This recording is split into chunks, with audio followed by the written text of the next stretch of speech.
All right, episode one of the She Thrives podcast. First, I want to introduce myself. I'm Kyle Baum. I am a nurse, and then I am also a student, registered nurse anesthetist currently. I'm in my third year at the University of Pittsburgh, and I'm also the owner and founder of No Limit Physiques. And then I want to introduce my partner. I am Kayla Henry. I am also a registered nurse. I have worked in basically inpatient units for 7 years, and then I transitioned into a clinic life for the last year and a half. But now I am officially transferring out of like Western medicine nursing as a whole. I am 18 weeks pregnant, and so we will be living stay-at-home mom life Heck and yeah. kind of diving into functional, holistic, hormonal medicine and seeing where this adventure takes us. Absolutely. And what's the big life news that's happening in 2 weeks? You're going full time where? With this stuff Yep. from home. Yep. So Working. Kayla's obviously joining the NLP family here full time, which obviously I'm super excited about. Honored to have her, and I wanted to start off our podcast by saying, like, kind of our whole reason for starting this was to kind of just, I guess, just spread our message more in terms of like helping women as a whole. I think, uh, you know, women are largely just so mismanaged, I think, in Western medicine, and that's honestly been, the reason why I even started. Well, my NLP is, it's transformed a lot over the past 3 years, but as I got more and more into it, I really realized how much women are really mismanaged, and that was kind of my segue into the functional medicine side of things. Became super passionate about it, because it's sad what happens on a day-to-day basis, and I wanted to kind of bring this podcast to life. Just to continue to, again, just spread our message and just, bring awareness to that life doesn't have to be, I think, like, I don't want to say poor, but like just not optimal in a way, Yeah. for women. I think that's like such a common thing in today's day and age, that it's like, oh, it's normal to feel shitty 2 weeks of the month, or, whatever it may be, or just have low energy, not really have, a sex drive, whatever, be bloated all the time, whatever it may be. Like, I just feel like that stuff's so normalized. And I think this podcast is going to bring a lot of things to light, and again, and also get your perspective on things, because you obviously went through kind of our program to a large Yeah. degree. You can obviously speak about things, the pregnancy realm, which obviously you're going through right now, which is super exciting. But yeah, I just think this podcast is something I've wanted to do for a long time, and I think obviously having you here as a partner is, just presents the perfect opportunity to do so. So Yeah. It's like so crazy listening to you talk just about like NLP and everything that we do and we've done because rewind basically a year ago, like January, February, March of 2025, I was like in the middle of wedding planning, was just like kind of at an all-time low. And for those who know me or don't know me, like I'm a very like peppy, optimistic, like go, go, go. Like I work out daily, I eat healthy, like to see me like down and out. I mean, it was to the point where people were literally checking in on me on social media. Like, are you okay? Like, what's going on? And I'm like, I don't know. Like, no, I'm not okay, but I don't know what I need or like what's going on. And it was to the point where like I was at that phase where I was like, do I go to my PCP and do I literally get like on an antidepressant? Or do I like try to deep dive and figure out more to this? Because like I said, like it's just not me. And I absolutely. knew there's nothing wrong with antidepressants. There's a time and place for them. And I wasn't like totally opposed to that. But like I said, just knowing me and knowing that I was like my typical optimistic self and like I was still working out and eating clean and like I literally was just gaining weight. And this was 8 months out from my wedding. And I was like internally freaking out, which probably didn't help. But I was like, something more is going on. And so that's kind of what made me be like, okay, I think there's probably something internally. So I decided to obviously reach out to Kyle and Mhm. work with him with No Limit Physiques and basically have my hormones checked. Ended up being like estrogen dominant. I've also had this like irrational fear, and I feel like every woman out there probably can relate to me on this. Just we have this internal fear that we're gonna struggle getting pregnant. Why? I have no freaking clue. There's nothing in my life that's ever made me think that way, but I just felt like that. And so like part of me also was like I don't want to just get on an antidepressant, but Can you hear that? Yeah. That's okay. Come on. Bruno! Come on, Bruno. Yeah, Kayla has a how old's Bruno now? 4.5 months. Okay. I'm not editing that out. Like Bruno's gonna be in the podcast. I think that's just too authentic to edit out. But He is um chewing on a corn cob, a squeaky corn cob. I love it. Yeah. I mean, I'm sure you'll see Tucker will be in this at some point too. So, but I Oh also have shoot. a now three. I can't even believe I'm saying that, but a 3-year-old golden retriever who is absolutely rambunctious. He's crazy still. But I'm sure he'll be making noise at some point during these podcasts as well. So, all the listeners will get to know both Bruno and Tucker very well, I'm sure. And plus some of our stories, I'm sure will involve them. So, Yes. nonetheless, but back to what you were saying. Yes, I basically didn't want to just start an antidepressant because in reality that potentially was gonna like mask what I was going through. It maybe would help me feel better like mentally and like stably get me through my wedding, everything. But then I also knew if I do look at my hormones and everything, that one would not only fix what I was going through at the moment, mental instability, stubborn weight loss, just like an emotional roller coaster, but also if I did have anything that would be like a fertility issue, we would address it. And I mean, it's hard to say what would have happened Mhm. if I didn't do everything I did starting in April leading up to my wedding in August with No Limit Physiques, but we got pregnant like in a month. Like, basically, first go around just didn't work. And part of me, even then, part of me was like, oh God, like, here we go. Yeah. Like, here's the infertility. Yeah.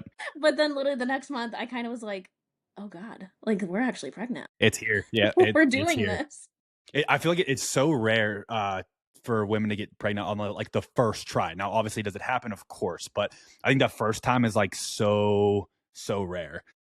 And not to name names, but I know a couple other people in our program that just recently, and I know you do too, that where they Mhm. tried for 1 month and it occurred right after. It just not that like everything we do, like obviously there's other factors that play a role, but obviously hormones For are sure. massive. I'm pretty try to be pretty vocal about the role of progesterone in terms of not only initiating the pregnancy but also maintaining it too.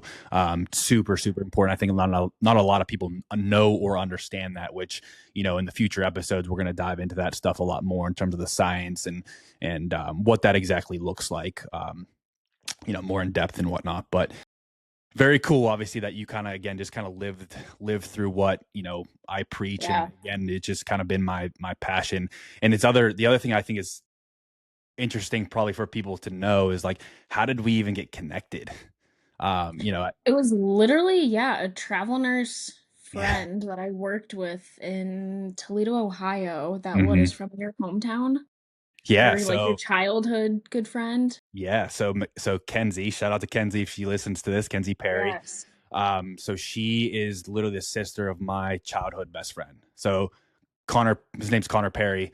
So we grew up like literally in at first neighboring school districts, and then he moved into my school district, and then we were like literally best friends ever since. And then I got to know Kenzie extremely well. Obviously, I kind of mentored her to some degree through some of her nursing decisions, because obviously I was going through it a little bit before she was, but yeah, just funny how the worlds kind of met and just how all this has transpired in the last God, no, I guess 8 months now at this point or so, like from Yeah. April Yeah, to because I January, 8 or 9 was months. yeah, I was basically like sharing, like I said, January, February, March. Like, I mean, there's literally stories or pictures of me just like crying on my social media. And I am also, well, I'm real and raw. People see me cry. I'll record videos crying. Yeah, which is But great, which is Kenzie, awesome. yeah, Kenzie literally texted me one day, I think after posting something, and was just like, dude, like, are you good? Like, and we hadn't talked in a hot minute either because I left that travel contract working with her in like May. So Okay, fast forward like 6, 7 months, we still like kept in touch with each other. yeah, Um, but yeah, and then she was just like, I know this guy that like does this thing. And I honestly probably had no clue what I was even getting into. yeah, But it just sounded more legit than just getting put on like a prescription medication. And so I was like, why not? I'll yep. try it. Well, And obviously here we are. you talked to me and then you were like, so this guy knows what he's talking about. Obviously, duh. Well, that too. That too. But no, I think that's a great point too. Is like you touched on a couple minutes ago, where I think a lot of women have that like internal alarm system where like they know something's off, but they're just not sure what. And I Yeah. think it's almost it's sad in a way that like we a lot of women just don't know where to go or where to turn. And I think there's the first I think everyone's first initial thought is like, oh, go to my PCP or your general practitioner, and then that's Yeah. kind of where the bad starts to occur because the PCP or general practitioner just always brushes people off or doesn't really know what to do with the information that they're being given. It's always like, well, sleep better, or like, oh, that's just normal, that's just how it is, or like, Lose weight. yeah, right, lose weight, Lose yeah, weight is a exactly, huge one. absolutely. So it's just everyone's kind of tossed into the same category basically, and there's no explanation into like why people are feeling this way, and they're just left confused, frustrated, et cetera, et cetera. And again, that's where we come in. That's the beauty of what we do. And I think that's the beauty of functional medicine as a whole, is that it gives people an understanding of what is actually happening inside their body, where in Western medicine, it's lacking just so much. It just, Yeah. I mean, ah, gosh, the stories that I've heard over the past 2 years are just, I could write a book about it. I mean, it's so sad. And they're just, and again, NLP in terms of, obviously the United States and the world is such a small percentage of women. Yeah. And obviously I've heard all their stories and like, God, what else is happening, that we're not hearing about. And again, that's why, God, I hope we can continue to spread our message loud and wide. So, Yeah. but No, and even the what, 6 months I've been doing this and, like, chatting with clients and hearing stories, absolutely. it just, like yeah, it makes me so mad because obviously as a woman and wanting to have kids and, like, I just feel like the infertility thing has, like, blown up in my face in the last, like, month or 2 ever since I obviously announced this pregnancy, and just some of, like, the roads that these people have been led down, I just wanna, like, shake 'em. It doesn't need to be like this, and I'm so frustrated for them that they've been, like, misled in this way. So, definitely obviously wanna continue helping people and touch as many people as we can. Absolutely. And you're going to continue to do that. You got to obviously, a wonderful platform to do so and continue to impact people. And I'm highly looking forward to this 2026 in terms of your growth and obviously your impact on others. It's going to be fantastic to watch. I'm super excited as, NLP continues to grow. So, but the next kind of thing that I wanted to touch on too is like, okay, so why did we name this podcast the She Thrives podcast? And some of the current NLP members will kind of know or they've heard of She Thrives because for the listeners that don't know or that's not part of NLP, we have a very robust community. I think that's a big selling point to NLP. I think it's an awesome part. I think we have a lot of special people in our program. I brag about it all the time when I can because again, I think it is just super it's just super powerful to have women that have walked in your shoes, kind of have gone through our program, have had a lot of success. So for the newer people coming in and whatnot, I think it's a cool thing to see, and I think it's calming to a large degree. um, Yeah. but the She Thrives kind of mantra really was born because you know, I, I think it should be way more normalized that you should be a thriving individual. Like, and obviously for men too, but this whole podcast can be, way more dedicated to women. I just think it should be, women should be able to wake up every day and feel like they can dominate. And that's just for probably 95% of women. That's just not how life is, unfortunately. No. And again, it goes back to like what society says. It's like, oh no, it's just your cycle, that's how it should be, or that's just your energy levels, you're gonna be tired, that's normal, or you're not gonna have good libido, that's just how you are, whatever, you know what I mean, like all that stuff. I think that's not how it should be, and that's not how it has to be at the end of the day, right? So I think She Thrives mantra came from like, that's how our women should feel at the end of the day. And when they come through our program, that's the goal. Before they leave, and we set them up for the rest of their lives, like I want them to be able to say, like, I feel good every day. Like when leading up to my cycle, I'm not having crazy PMS. I'm not, bleeding for 10 days or, whatever it may be. I'm not having crazy brain fog or terrible energy levels, all that stuff. So that's kind of where the She Thrives mantra came from. And then, also like our Thrive method, which is kind of how uh, I've kind of started to coach people. All those things kind of tie into one another. And I think it was just a perfect segue to have it just name our podcast the She Thrives podcast, because it's kind of everything we embody, everything I believe in. And yeah, I think it just represents what our mission is very well at the end of the day. I completely agree, and it's, like, the best because we do weekly check-ins with our clients, and get, like, biofeedback and everything from them, and it's the best when a female says, like, "Oh, I didn't cramp that bad," or, like, "Well, I'm a week out from starting, and typically I'm breaking out like crazy," or, "My husband's pissed at me because I'm being a biatch, Yeah. and, like, I'm fine right now, like, what's 100%. going on?" And in reality, it's, like, not that crazy of a fix on our end. So no, but yeah, just to have oh, you go. No, sorry.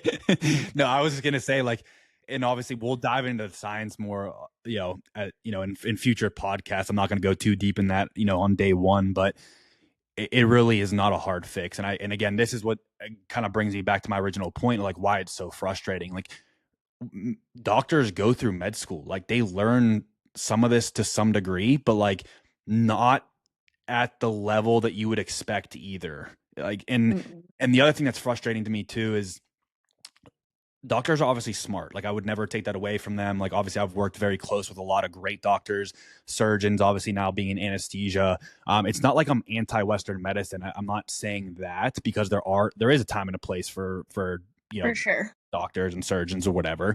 There's no doubt about that. I would never dispute that for a second, but there is a big piece where I do put some of them at fault, because it's like, if you are having a large group of people that are saying very similar things, in my head, because this is what happened to me, is like, why would you not look into these things further? Like, why are they're just so stuck in what I call like the Western medicine box, where it's like, if a woman's coming to them and saying, X, X, and X, and they're just like, well, lose weight, or, hey, let's just put you on birth control. Like in their brains, there's not another alternative to that. Like, I don't know. In my Yeah. head, like when I started working with more and more women, I just realized like there has to be a different way, and like that's what led me to explore functional medicine, root cause analysis, like all that stuff, hormones, and it's been life changing, not only for me but obviously our clientele. And I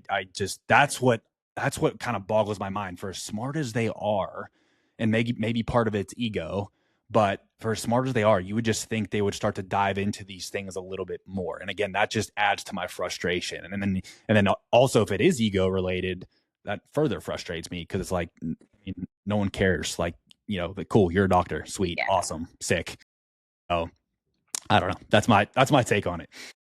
Yeah, no, and especially being a female, and I don't, like, realize this before I obviously got well, this was actually before I even got pregnant. Um, I went to I guys, from a healthcare person, I was that person that did not go to the doctor for, like, 4 plus years. Like, I was travel nursing, I did not have an established provider, like, for my ladies out there, I did none of the lady things, like, and then literally it was the month of my wedding, I was like, "Okay, like, I need to be an adult, like, I need Yeah. to go to my PCP." Went to actually, I did not go to my PCP because I work in a PCP office where my PCP is, and I was like, "For the sake of all of us, we're not doing this here. Like, send me over to OB." So Yep. I went to OB. And I told the lady, like, "Yeah, we're planning to try, like, after our wedding." And she was like, "Perfect." She was like, "If you have any issues or anything," she was like, "you do have to try for a year, and then we'll refer you to a fertility specialist." That's wild. And Yeah. I was just like, why? She did, bless her heart, I guess.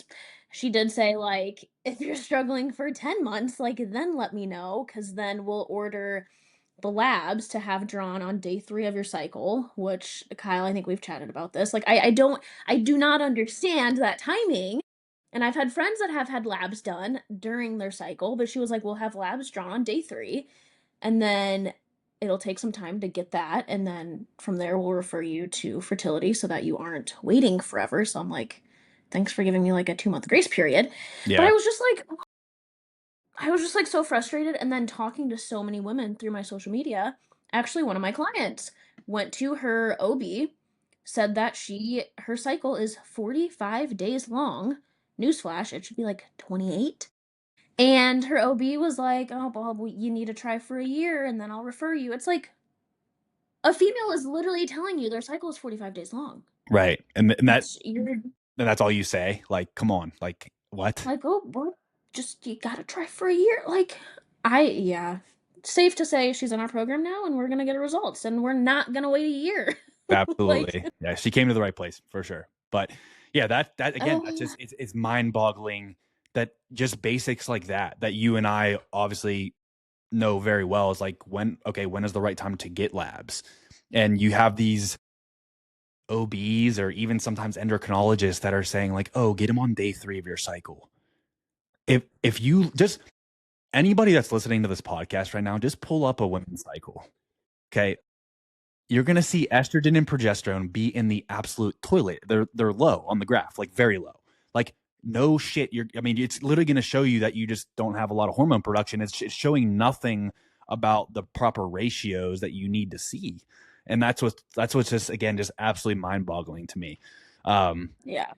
yeah, I can't even like the rationale. Like that's why, and it's funny in our She Thrives chat, like how some women have asked me like, how can you come to my appointments? And I'm like, I would freaking die. I would love to because I would literally say I would say why why are we getting labs then? And I would just love to Yeah. see their attempt at an explanation because they wouldn't have one. They would literally not know what to say. And I would get the greatest joy ever in doing that, you know, because again, they just Yeah, don't, there's no good it's reason. And it's like, yeah. And I think that's the other part too, that I think some people struggle with is like, we're supposed to trust doctors because they have the highest level of education, right? And I think for some people, it's really hard for them to realize that, like, hey, they don't know all. I mean, granted, are they good mhm, in certain aspects? Absolutely, as we just touched on a couple minutes ago, and they're certainly right. necessary in certain aspects. But man, are they so? I'm just gonna say, I'm just gonna be blunt and honest. They are so uneducated in the hormone realm. It is mind-boggling. Even again, even what I've seen from endocrinologists who, I mean, that's literally the study of hormones. Like, and even some of the stuff they've said in the past to people, I am just flabbergasted. Honestly, it's absolute craziness. Yeah, it's I don't know, just and, like, I'll be honest, prior to all of this, I had no clue. Honestly, I barely even knew the freaking female cycle. Like, Yeah. I think when you told me to get labs done during my luteal phase, I'm like, When is that? Where's Yeah, my nursing school textbook? Because I don't even know that. And 100%. it's like really ironic because for the last couple years, I've been saying like I want to learn more about like literally my own body. And I Right. think that's probably also part of what played into my irrational fear of like gonna struggle getting pregnant. But it's literally just a lack of knowledge on honestly our like culture and society. Like why does women's health like not why are we in this position where we are where we're literally sitting here on a podcast and we've like helped more people than like some actual doctors can, you know what I Absolutely. mean? Yeah. I It's don't know. craziness. And that's another good point too, Kayla, is like you are certainly not the only one. And I've met so many women that don't even know that there's phases in their cycle. So like again, that's why I really try to harp on that on my Instagram in terms of like showing like doing green screen stuff because I think the visuals really help people and they start to understand and start to connect some dots for them. Um, and just kind of show like the natural hormone fluctuations and whatnot. But yeah, a lot of women don't know that there's a follicular phase, there's an ovulatory phase, and there's a luteal phase. And that again, that's why what we do is so important. Just having that own education and knowledge about your own body, I think is super empowering and super important. Totally. And that actually is such a good idea. I need to post more about that stuff because Yes, like I you do. said, I was that person that did not know and so I don't want other women out there to like not know either. Cuz even it's like as simple as like things and I've seen people post about this and this was one reason back when why I was like I want to learn more about this. Like they know not to like hardcore go and exert themselves during their luteal phase or they know like oh I should do more like demanding things in my follicular and it's like why and like especially if someone doesn't even know the different phases, like, you genuinely can, like, make your life easier by kinda planning your life around your cycle and just how you're literally physically feeling. For sure. But if they don't know, then they don't know. So I personally need to be better about sharing that stuff just to further educate. Yeah, and like you always hear about, I always hear this too. This is a question I get all the time. I don't know if you do, but cycle syncing is like theoretically, right? In an ideal scenario, you shouldn't have to cycle sync because if things are operating properly and you have enough progesterone spike in the luteal phase, guess what? You really shouldn't need to at the end of the day. That's very true. You know, I think Very true, again, a lot of people actually. don't understand that piece. But again, it's very simple. It just if your internal environment and your P to E ratio is normal, you really shouldn't have to cycle sync. Um, that's another thing. We'll touch on that stuff more too as well. But again, I think that's super important, and I think a lot of people have that question. I get it all the time. Yeah, I've actually never got that question, but it's so funny because, like, even me literally just saying that, I didn't even think about, like, what we do and how I literally said, like, people will say that they aren't cramping anymore or anything. Like, at that point, you don't need to plan your life around your cycle Exactly. because That's it's the not goal, miserable. right? And that's she thrives, baby. That's what should be Yeah, thriving every single day. Doesn't matter if you're follicular, if you're ovulating, or if you're in the luteal phase at the end of the day. And just for very true. the listeners now, uh, progesterone deficiency is really the biggest culprit to all these things that we're talking about at the end of the day. Yes, is there a estrogen component where estrogen can be too high? Absolutely. Progesterone, just from my experience at this point, what we see on labs is just probably about 90% of women are just progesterone deficient at the end of the day. Uh, and again, that a lot of that comes from stress, big time. Mhm. Something called the pregnenolone steal, which again we'll dive into more in future podcasts and whatnot. But the more sympathetically dominated a woman is, the more they live in that sympathetic state, the higher the cortisol levels are, and that obviously pulls and kind of steals progesterone from the body, and that's kind of where you start to develop a lot of the estrogen dominant type symptoms that we're talking about. So again, a lot more sauce on that stuff to come in the future episodes, but um, I just think that's something that needs to be touched on a lot more. And obviously we're going to continue to post about it, educate about it. Obviously this is what, part of this podcast is going to be about. So I'm excited to touch on that stuff more. Yes, for sure.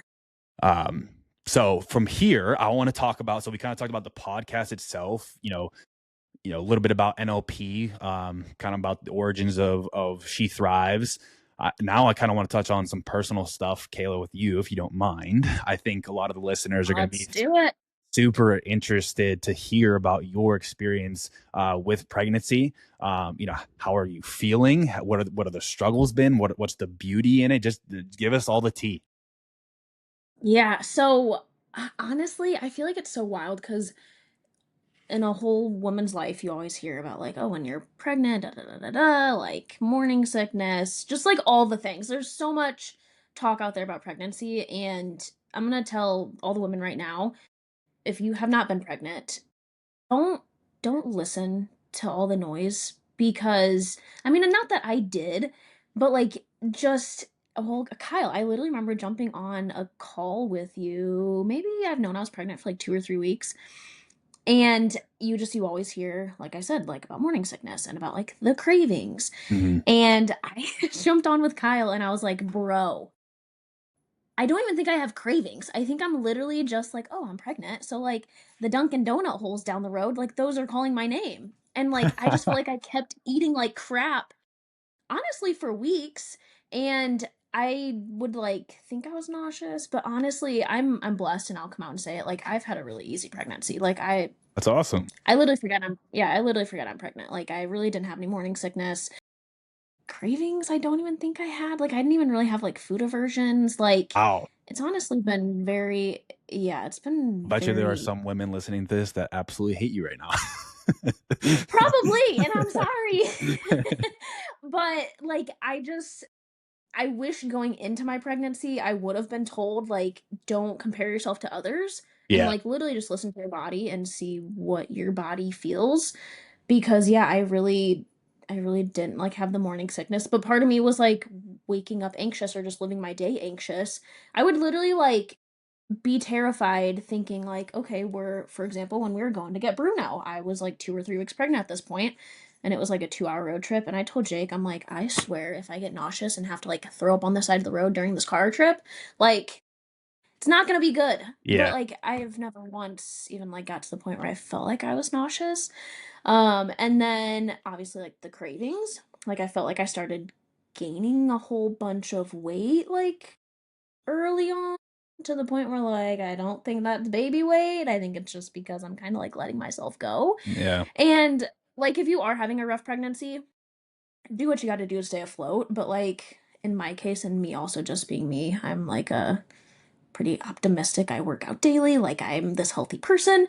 It was like driving me insane not doing these things, especially like knowing I don't feel that bad. Like I could work out. I mean, I was maybe like fatigued, but even then it wasn't that bad. And this was like October and November in Michigan in the winter. And so it's like, am I fatigued or is it like daylight savings and like Midwest winter? I don't know. So I would say like my biggest chunk of advice from the get go when it comes to pregnancy is just like, don't listen to the noise, which here I am telling you noise, but like, No, I think that's good. just listen. I think women probably get jaded to some degree by all the terrible things they hear, and that's not necessarily guaranteed. What you're going to go through Yeah. at the end of the day. I think that's fantastic advice. So don't be Yeah. And scared I off was by those just things. talking. Right. Yes. And I obviously I'm not postpartum yet, but I also was just talking to a girlfriend a couple days ago who has a 1 year old now. And she, like, I told her, I was like, I'm kind of nervous for postpartum, also because I will be at home every day with baby. And am I going to lose my mind at times? Honestly, probably. And like, I need to speak up for myself when that time comes to ask for help. Absolutely. But she like even told me, she was like, honestly, like, I think she had, which granted, this is another good postpartum experience. She was like, I think I had like 2 days of like depression, so to say, but other than that, she was like, I was like, okay. But I feel like all you ever hear about is like postpartum anxiety and postpartum rage and postpartum depression. And so I'm over here like Absolutely. terrified for it. Right. But like, she's like, all you ever hear about is like the bad. And so I think just pregnancy as a whole, it's It's not always scary. bad. Postpartum doesn't always need to be bad, and I'm just going to try to keep reminding myself of that. Obviously, going to be aware, going to speak up if I need to, if I do need help. But I think society just is very, very good about sharing the bad and harping on the bad and the oh just wait comments. Like I'm not even halfway through my pregnancy and like I'm over the just wait comments. Like 100%. get out of here with that. Right. Yeah, let me live in bliss. Yeah, let me just live my life, and if it comes, it comes. Right. I It's funny you're saying this too because like Megan, obviously my wife, like she's worried about that too already, and I think we plan to start trying at some point here in the somewhat future. Not going to spoil a bunch of future plans here, but like you know that phase of life is coming for myself as well, and that's something Megan and I talk about a lot, and that's something she is definitely voiced to me that she is afraid of already 100%. I think some of her runs it in her family to some degree. So, how much of that is genetic? Well, but it's an understandable fear. Obviously, all this stuff is. Um, Yeah. but I think to your point though, it's like go in with a open mind, and you may be surprised at the end of the day. Like everyone's experience is going to be different. There's so many factors that are involved, and at the end of the day, especially in the postpartum realm, it's like if you do need help, make sure you feel comfortable asking for it. There's nothing wrong with that, and make sure you have a good support system around you. I think that's probably the most important thing. Yeah, and that's pretty much like what everyone said. And I literally, again, told my friend the other day, I was like, going back to January, February, March of 2025, I'm like, I was literally at the lowest point I've ever been. Like, Wow. and Yeah. I thankfully spoke up for myself. And so like I'm not even worried that like I wouldn't speak up for myself if I need to. Yeah. But still it's just terrifying because you've never done it. Like I don't know. It's like exciting but yet scary. Absolutely. You just kind of need to like know yourself, know your body. no, like you said, support system around you, which thankfully Jake, my husband, and his family are amazing. That's So awesome. I'm really not like concerned about that, but obviously some people aren't as blessed to have that close of a support system near them. And so in that case, just definitely speak up, even if it means like reaching out to us. Like Yeah. the Oh my amount God. of even just people venting on socials, or like even obviously if you're a client, we're here working very closely with you, but like even like shoot me a DM. Like I'm especially once I've gone through it, like I will relate to you that much more and know what you're going through. Obviously, I know it's much harder to reach out to a male, but any of the listeners too that like if you ever needed if you ever needed someone to talk to, obviously I'm 100% willing to have a conversation and at least be a support system. You know, be someone to at least listen at the end of the day. Again, I'm not going to be able to provide as much insight as Kahla will, but nonetheless, I can be an ear for some people. So just want to put that out there as well. And again, same thing with Yeah, I our mean, clients too. yeah, and I was gonna say, like, you've worked with postpartum women, Right. like, and Worked I with feel like a you lot. have a very good you probably know more of the hormonal postpartum side of things than us women do. Like, Absolutely. I genuinely think if someone did reach out to you, you could be like, "Yeah, because you're experiencing this." Right. Or like, "Yeah, because you are currently breastfeeding and, like, you're trying to wean, like, your body's doing this." So, 100%. yes, you are a male, and obviously you don't go through birth and everything, but you know what's going on with the woman's body to an extent. Definitely. And it's funny. I'm so curious to see how this dynamic is going to happen with Megan because it's like I feel like there's certain times where I'm going to be like very like physiological and I'm going to say like, "Oh, this is what's happening." And she's going to be like, "I don't care. Like I still feel this way." I was gonna say, I feel like you're on a very fine line with that. You might Definitely. just have to smile and say, "Yes, sweetie, you're doing great." 100%. That's definitely what it's going to be. So, it's going to be, it's funny like we were kind of talking about earlier, going through my OB rotation right now in CRNA school. I mean, my God, is it eye opening? Like, and I'll be the first one to say, like, anyone that knows me, how do I put this? Like, I have a soft side for sure. There's no doubt about it. I think for people that have known me for a long time, I'm definitely like have a harder exterior. I do have an extreme soft side for sure. Like one of the biggest goals in my life is to be a dad. Like that's literally one of the most important things in my life. I had such a good relationship and still do to this day with my father. And that's something that's super important to me, with my eventual son or daughter. I literally like seeing a C-section for the first time literally last week. Like I was freaking like almost crying. Like it's just wild. Like I don't even obviously I don't know these people at all. Like I'm doing their anesthesia, but I'm like, turning back, like trying to, pull out drugs to like treat blood pressure. I'm like almost freaking tearing up. Like it's like I don't know. It's such a cool time. It's such an emotional time. Yeah. And I kept saying to myself, I was like, holy crap. I was like, I don't even know these people. I have no emotional ties to them. And I'm a wreck. Like I can't even imagine when I'm sitting in the seat or, next to her, if she goes through a C-section, in this particular case, like I'm going to be an absolute mess. Like it's going to be terrible. But Yeah. it's just crazy to see the whole process and like I've put in epidurals now at this point, and just kind of seeing the whole thing is really cool, and I think it's starting to prepare me for that phase of life coming up and whatnot. But absolutely fascinating what the female body can do. That's for damn sure. I can only imagine, and obviously here in 5 months, almost 5 months from tomorrow is my due date, which is wild. Yeah. I will be finding that out. July, right? June June. 15th. June 15th. Okay. So it could be as early as end of Yep. May, could be July. God bless me if it's July. That Yeah. sounds awful, but Well, time will tell. we'll see what happens. Yep. Now, at this point, you said what, you're 15 weeks? 18. 18 now. Will Okay. be like 18 and a half, 18 and 4 days or so. Okay, now for the women that have not gone through this process yet, what is like appointments, checkups, things like that have looked like to this point? So that's a great question. And actually, fun fact, this is probably something my followers won't even know, and I haven't shared it. Maybe I'll share it eventually. So with me leaving my job, I am losing my insurance. Okay. Obviously, got married on Jake's insurance, but also leaving my job that's an hour away. I've currently been going through that health system for everything because I literally would just walk over from my clinic. And so far, they wouldn't see me till I was 10 weeks, and some women are gonna be like, "Oh, what in the world?" Because some offices will see you at 6 weeks, some will see you at 8. They wouldn't see me till I was at 10. I don't know if it's just Wow. because it's the University of Michigan. I'll just go ahead and say it. It's Michigan Medicine. I don't know if it's because it's such a big Health system? entity that Or they yeah. literally. Yeah, it's like the number 1 in Michigan. I think it's, I don't know, like in the top 5 of the country or something, but they don't see you till you're 10 weeks. And I mean, at that point, it's kind of terrifying because people literally miscarriage, heartbeat stop, like, I don't know.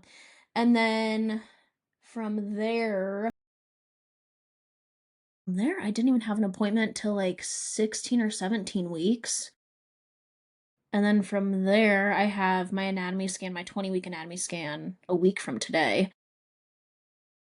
But then I think I go another like 5 or 6 weeks, and then another 5 or 6 weeks, and like another 5 or 6 weeks. They literally don't see me, I think, a month out. So I'm due June 15th, Yeah. May 15th. Okay. I think then I start coming in weekly or something. But like I'm telling you right now, obviously this doesn't mean anything to you, Kyle, but women right now are gonna be like, what the F are these people doing? Yeah. Because most offices will have you come in like every 4 weeks, sometimes even every 2 weeks, and then at like, I don't know, 26 weeks or so, they start having you come in every two, and then eventually every week. Like, I don't know, it's just very, things are very spread out. Yeah, I was gonna say that So surprises the heck out of me. I would have never expected. yeah. Yeah, and like, I mean, I'm not an anxious person, but and I haven't had a reason to be anxious thus far, but like if I was an anxious person, or like if I ever felt like something was going on, Yeah. it just would like really put me, it would make me uneasy knowing like, oh, my next appointment. Like I literally think we just had an appointment last week, and then yeah, I have my anatomy scan next week, which isn't, it's literally just an ultrasound, Right. not even like seeing a provider. Yeah. But then I don't think my next appointment's till like the end of February. Like I don't know. But Crazy. because I'm leaving my job, Yeah. switching my insurance, I'm going to an OB further down here by where I live, because otherwise, also, could you guys imagine me going into labor and driving an hour, I know. if not an hour and a half, Right. to get to where I would have delivered? That was kind of like the determining factor for me. I was like, I want something closer to home. Which it's ironic because the new office I'll be going to is literally 45 minutes from my house still, but the hospital that I'll eventually deliver at's 30 minutes, and it's like a trauma one, it has a NICU, all the things. Okay, good, good, good. But this new office, they will, I think they see you every 4 weeks, and then eventually every two. And they just seem like a lot more hands-on. So Yeah, I'm glad. that's the timing. I'm just surprised. Like, so they've literally seen you twice at this point, essentially, right? Yeah, like so many followers Easy. that have, like, that are also pregnant right now, like are asking for like updates and stuff, and And I'm you're like, like, I only have I don't two have any. appointments.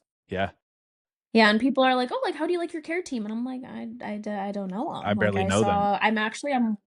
yeah, I'm working with the midwives team, which that's like a whole other thing, I guess. Obviously, there's midwives, which are like kind of like the nurse practitioners of the OB world, or there's like actual OBGYNs. And when I initially scheduled with my current Michigan Medicine, they basically asked if I want the midwife team or the OB team.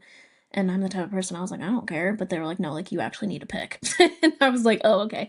I was like, give me the midwife team. Like, I don't know. I just feel like nurse practitioners kind of almost have like a more functional medicine, holistic side of things, and just like better bedside manner and all that stuff.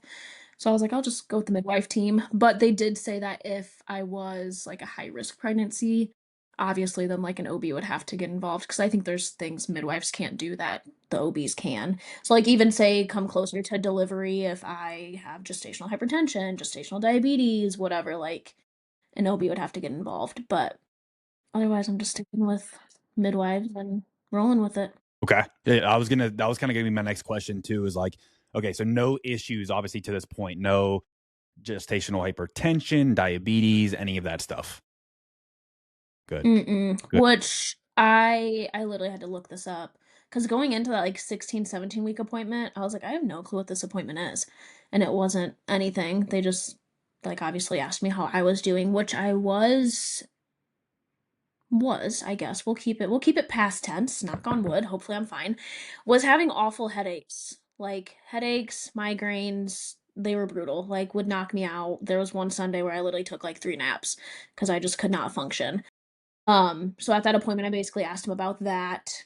I was taking magnesium prior to getting pregnant, stopped it. They basically told me I could add it back in. Glycinate. So I added that back in and no, I was taking glycinate prior up until I got pregnant, and then they told me magnesium oxide because that helps with headaches more. I don't know. Maybe you know that, Kyle. Bullshit. Hardcore bullshit. So just for anyone out there, like magnesium glycinate is and magnesium L-threonate, but those are the only two that can cross the blood-brain barrier. Oxide, the absorption is so small, you're probably getting like 0.2% of what you're taking. So Okay, it doesn't. maybe I'll go back to glycinate then. Well, think about it. That's why we put our clients that need it on glycinate. It's all due to the GABA receptor activity. That's all it is. Like that again. Look it up after this. This is actually probably good for you to know in the future. Is like look up magnesium oxide. Look up the Yeah, different types of magnesium and their absorption rates. The oxide is absolutely good to know. abysmal in terms of absorption. So your body's not even utilizing it. So Which is wild because then it's probably like literally a placebo effect. absolutely, 100%. Because I've had like one, I've been on it for like a week and a half. Okay. And I did have one, I guess 2 headache. No, maybe it was just one. The other night I woke up at like 1:30 in the middle of the night. I went to bed knowing that I was gonna wake up with it. I literally told Jake, I'm like, I have a You could headache. feel it. I'm telling you right now, I'm gonna wake up with it tomorrow. Yeah. And at 1:30 in the morning, I woke up and I said, F this, and I took like 500 Tylenol. I'm like, Yeah. I'm over it. Yeah. I don't blame you. Yeah. But go back to the glycinate and see how you do. Guaranteed. Guaranteed. And that's another thing. It's I crazy. definitely will. It's crazy to me that like who was it? You said was it a midwife? Who said that? This was a midwife. And it's also ironic because literally my first appointment was with one midwife and the next appointment was with another midwife. I like both of them, both very personal, Yeah. whatever. But yeah, it was a midwife. Yeah, and some of our women that in our program, like we have them take magnesium glycinate, perfectly safe, obviously. There's like, for example, too, in labor, even when labor starts, where I'm practicing here in Pittsburgh, like they'll put women on a magnesium drip, partially to help with like labor pain. Yes. So That it's makes by no sense. means is it obviously harmful. I just want to make sure people understand that just because the form changes does not Right. it's harmful to baby or anything like that. It's completely safe. So important thing to touch on, but nonetheless, Right. that's going to help you way more in terms of headaches, way more. So, but then again, Good to know. placebo is a real thing. Like I think people kind of underestimate the power of that too. Like that is 100% a factor Yeah. in that. So, but Yeah, I which think I even told my midwife at my appointment that I don't even know if it's pregnancy. I literally feel it like it's always like the upper right side of my neck. So I honestly feel like it's musculoskeletal could be just from sure like carrying tense. tension Yep, and I'm tense and everything. absolutely. So I even told her, I was like, I don't even know if it's pregnancy, but like I'll start to like feel it aching and then yeah, then it gets awful. So I don't know. But I'm definitely terrified of chiropractors. Fun fact about me, never been to a chiropractor. Scares the shit out of me, and Well, so I've never done that. funny Probably would do me wonders, but I'm terrified.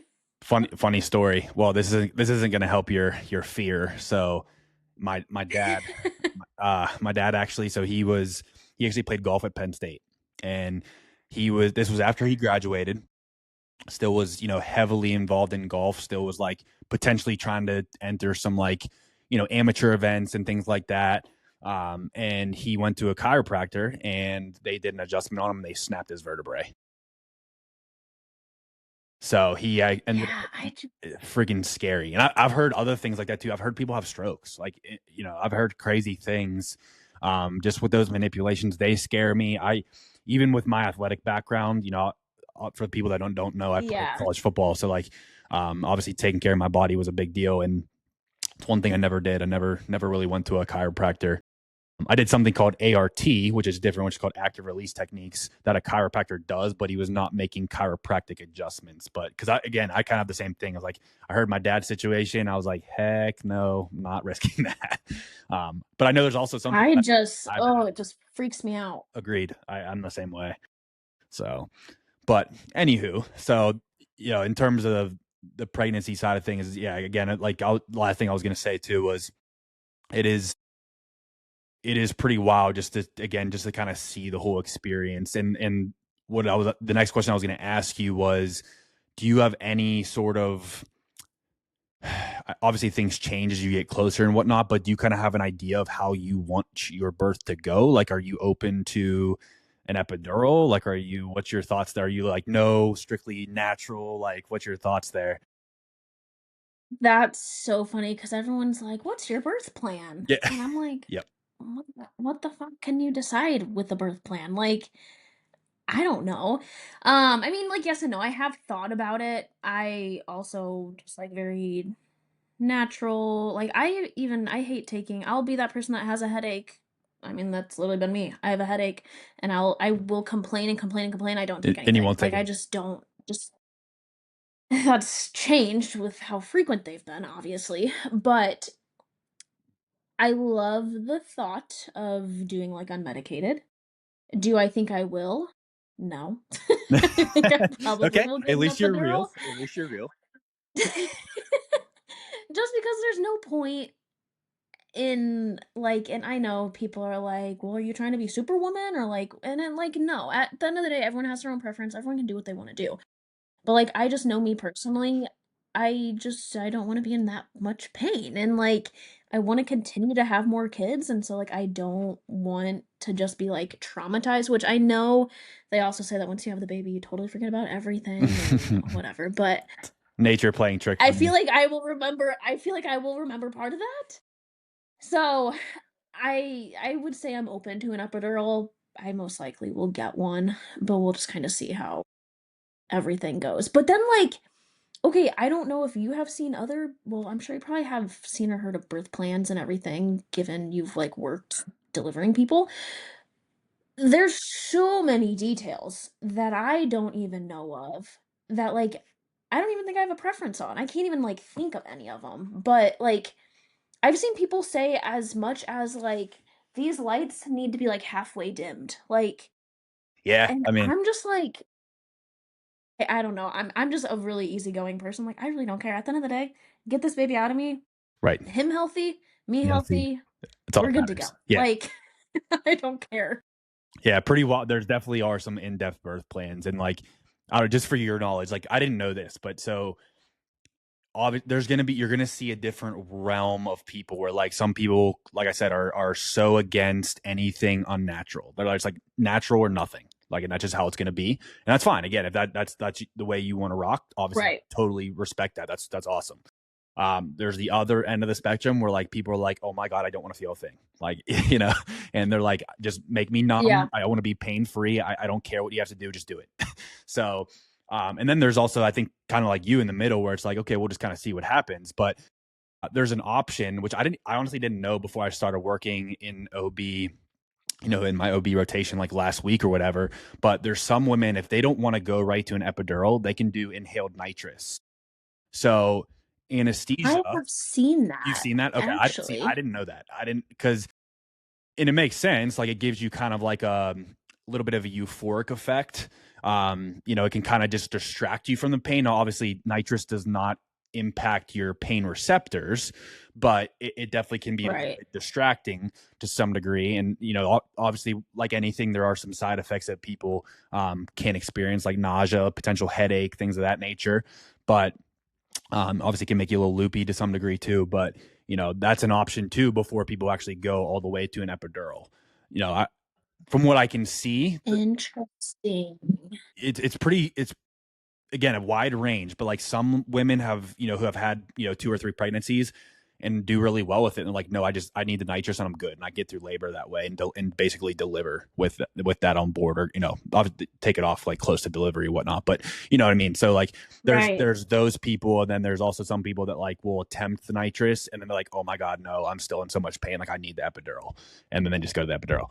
So pretty wild to see, but Yeah, that's interesting. Yeah, I feel like now that I know that, I'll probably do that. Cause like, I don't know, I don't I'm not even gonna say I'm going all natural, but, like, yeah. I also don't think I wanna go full blown, like, epidural being numb. I also just feel like, and I know if this is true to an extent, like, it just, like, stalls everything. You can't feel it, like, I don't know, Pause on that. what? so Still me. yeah, Educate me. so here that's us. That's right in our realm. That's the anesthesia realm. So if we dose it too much, you can start to get some motor blockade, and that's where you can start to delay your ability to actually deliver and push.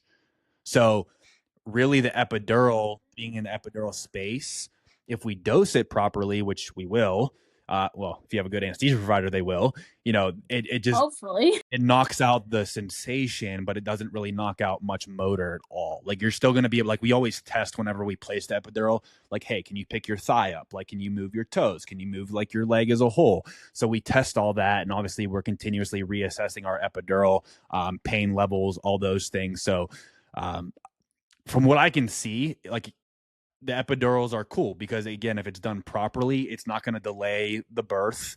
It's not going to delay your ability to Right. push, but it does really allow people um, to just calm down and God, even take a nap.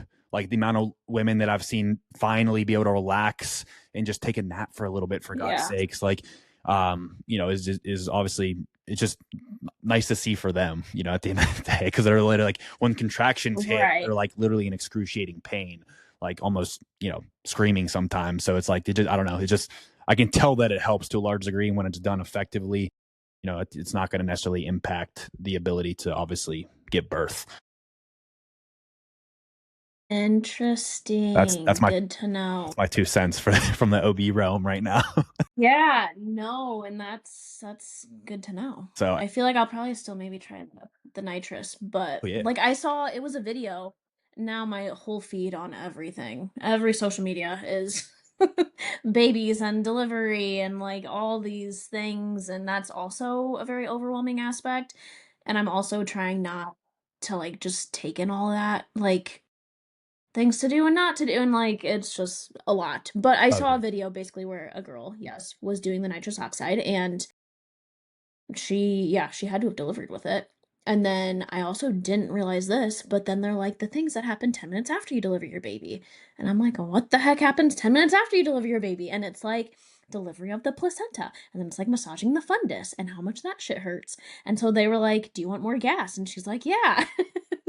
And I was just like, when does a person chill? yeah. It takes a little bit, like Kayla, even for the C Oh, sections, is like the baby comes out and like obviously you're in an operating room, so it's like they once the baby comes out, like they'll kind of like put the baby over the drapes, allow you to kind of see it, um, and celebrate a little bit or whatever, and then obviously they got to cut the umbilical cord, and then they got to go over do their tests with the baby, and then as that's happening, they're starting to like clean you up, stitch you up, all the things, right? So right, there's definitely even in that you know state there, even in the C sections, is like there's a period of time where like you're kind of just waiting. You don't really get to enjoy the baby yet. Now, obviously, it's not that long after, right. but there's still a period too where it's like Yeah, they're kind of doing their thing, baby's kind of doing their thing, making sure they're healthy, safe, all that stuff, and then finally, like probably 10 minutes later or so after all that, you finally get to hold it and whatnot, take some pictures and all that cool stuff. right.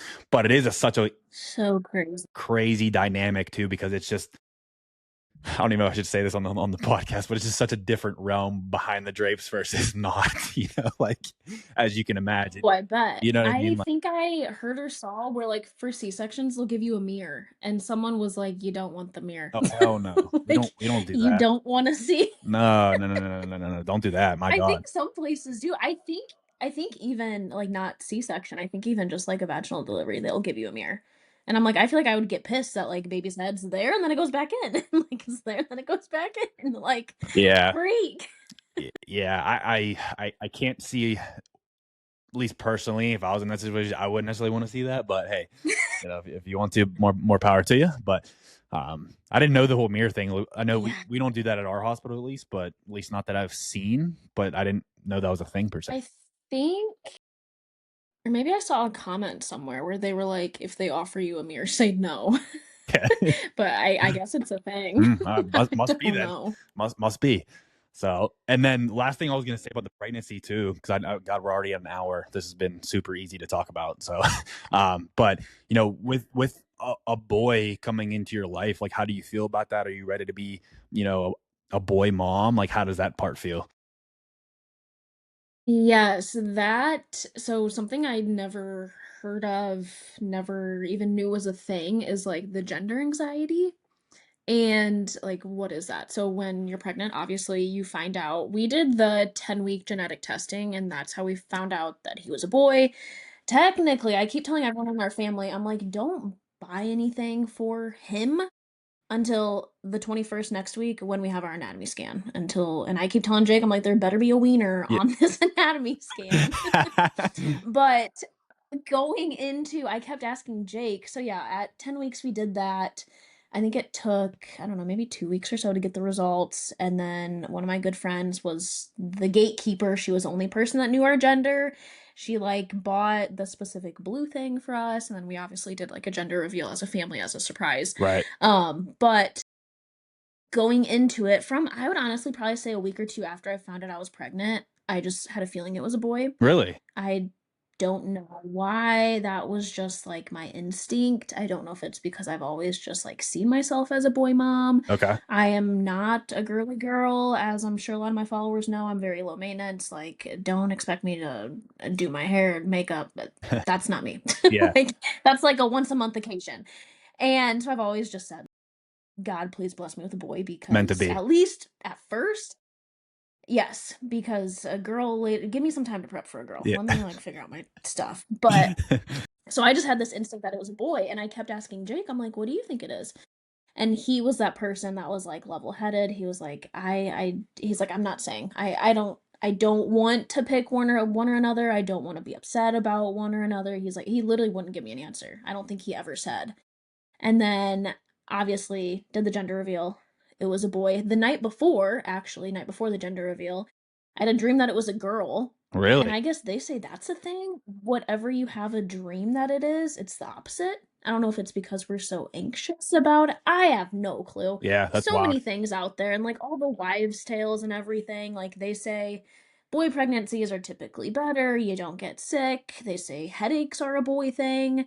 I don't know, but then I have friends, I have so many followers that message me that say their boy kicked their ass and they were super sick, and, like, I don't know. Yeah. I'm, like, convinced that wives' tales aren't true, Kind of like we talked about earlier. but I yeah, yeah, so I basically, like, knew it was a boy, kind of. I obviously was excited, and, like, me knowing Jake, I think any guy is excited to have a boy.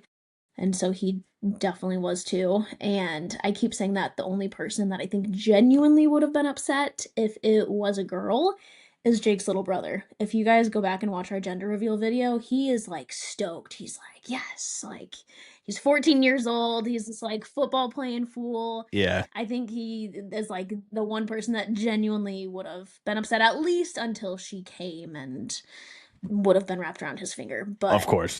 yeah, no, I obviously was very excited it was a boy. If it was a girl, Jake and I, we also have had a boy name picked out for like 2+ years at this Oh, point. wow. Okay. It's like a very yeah, it's like a very family name. We're not like sharing it publicly, but we've had a name picked out for a boy, so we kept saying like because we already have this picked out, like we're gonna have a girl.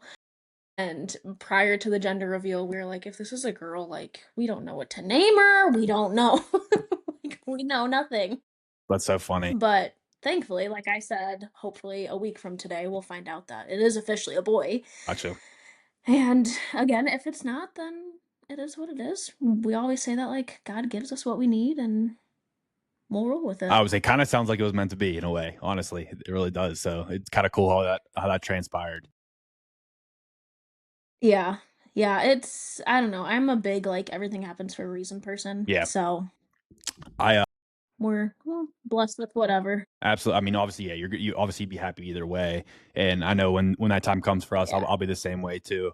Like I'll be honest, like I would prefer a boy. I've said that to Megan many times, and she knows that. But at the end of the day, obviously, if I have a girl, oh my god, I'm going to be completely wrapped. So, um, it's just how it goes. Yes. No, there's no ifs, ands, or buts about that. But I don't know. For me, just kind of what I experienced with my dad. I think I just really want to be able to replicate that, in my dad's shoes, essentially, whenever my hopefully one day son comes along. So I'm super excited, and I'm happy that you're kind of going through the process now. It's just super cool, and I'll Yeah. be picking your guys' brain, throughout our process too. That's for sure. Yes.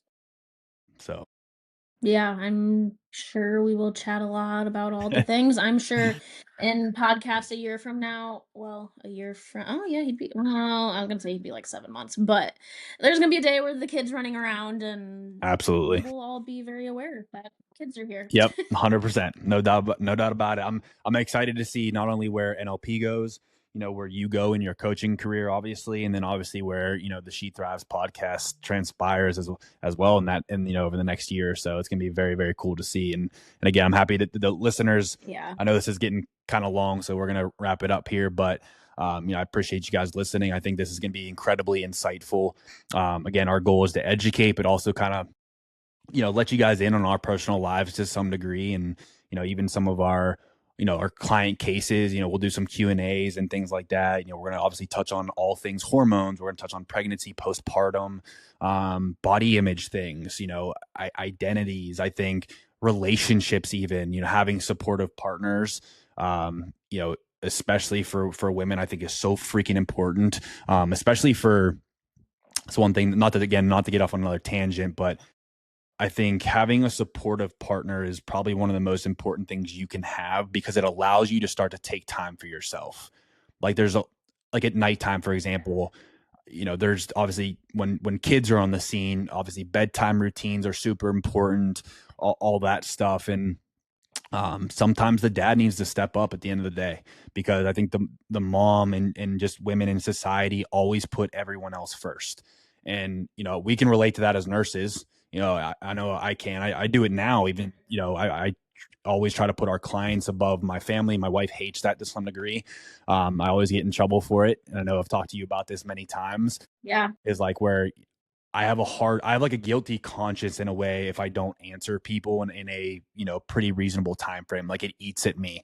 And because of that, like I'll be up till, 8 or 9 o'clock at night answering client messages, just catching up with things, just making sure people have what they need.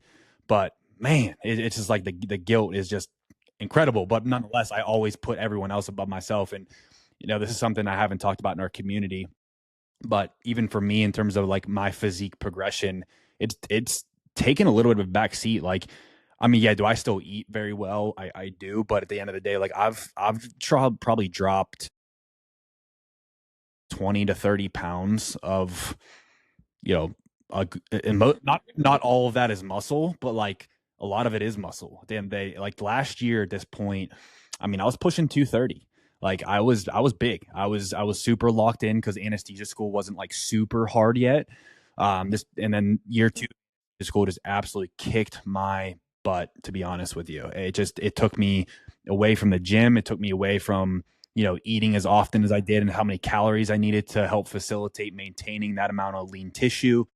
There was just a lot of factors in play. Obviously, NLP was growing at a rate that I couldn't really comprehend in a way. So there was just a lot of things that pulled me away from my own physical goals. And again, it just comes down to, you have to, at some point, you got to put your foot down and you got to say, I have to make myself a priority. If you don't, you can't show up for the people that matter in your life the way that you need to. And again, I say that to nurses all the time too. It's like, if you forget about yourself at some point, that is going to impact your ability to do your job and take care of other people. And, lives are on the line at that point, so it becomes really important. And again, for the mom realm, it's like you always put your kids first, obviously, as you should, but in a way, it kind of has to be like a 1A, 1B scenario where like you can't forget about yourself, because again, if there is no mom guess what? Your kid's not going to have, the resources that they need. You're just not going to be able to show up for them every day like you really want to or need to. I think that's the biggest takeaway. Everyone that's listening to this, I'll kind of wrap it up with that message, is like, make sure you find time to take care of yourself, put yourself first, and never forget about that piece. And also having partners that are obviously supportive in your journeys and whatnot is impeccable. Or I mean, it's really important at the end of the day. So, but yeah, so what we're going to touch Yeah. on. Super ironic. I was gonna say one thing, super ironic, you literally just said that because in nursing school, I started an accelerated program the January of 2017. And in nursing school, I literally like lost myself. I was gaining weight, all the things, and that's literally what made me start my Instagram account. Oh, wow. I started it literally in the middle of nursing school.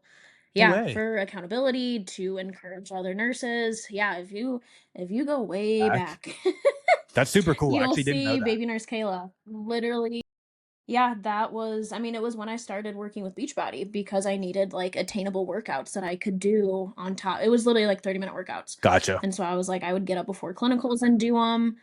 And I just started sharing online, and here we are now. Isn't that crazy how Wild. all this has transpired? And again, it was all to kind of like, it all goes back to kind of our original intention, is like impact others, right? Show that there is a Mm-hmm. way, partially accountability for yourself, but like show people that it's possible.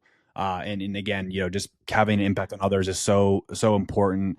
Uh, and that's partially, at the end of the day, that's really why I wanted to get into healthcare. When I was young, I didn't really know what I wanted to do per se in the healthcare realm. I didn't know if I wanted to be a doctor, physical therapist, PA, whatever. I knew I wanted to do something that would impact and help people. At the end of the day, it comes down to desire to impact people. And again, that's what NLP is all about too. That's our number one goal. So that's super cool. I did not know that about your Instagram account. So Yeah, that's me way back when. Like I said, if you go way back, yeah. all the nursing school things. Yeah. Well, anyway, guys, this is an hour and 10 minutes long. If you've stuck with us for this long, I appreciate you guys listening. Obviously, Kayla and I are going to have a lot of things to talk about, like I said, in the future weeks here. So we're looking forward to dive into all those things. At the end of the day, follow us on Instagram too. And if you guys have any ideas that your topics that you specifically want us to cover, my God, we'd be more than happy to do so. Again, I talked about Kayla. I know she gets a lot of questions every week from her question box. Like, we're going to make sure we take some time to really maybe dive into those questions a little bit more. I think on the Instagram, stories and whatnot, you can only dive into that stuff so much through text. I think you can, make a Yeah. lot more headway, obviously, whenever you're speaking about them, and we'll be, very happy to do so. So by all means, bombard Kayla with questions and we'll be happy to cover them. So, Sounds great. all Yes. right. Episode 1 is out and we are looking forward to the next one. And thank you guys for listening.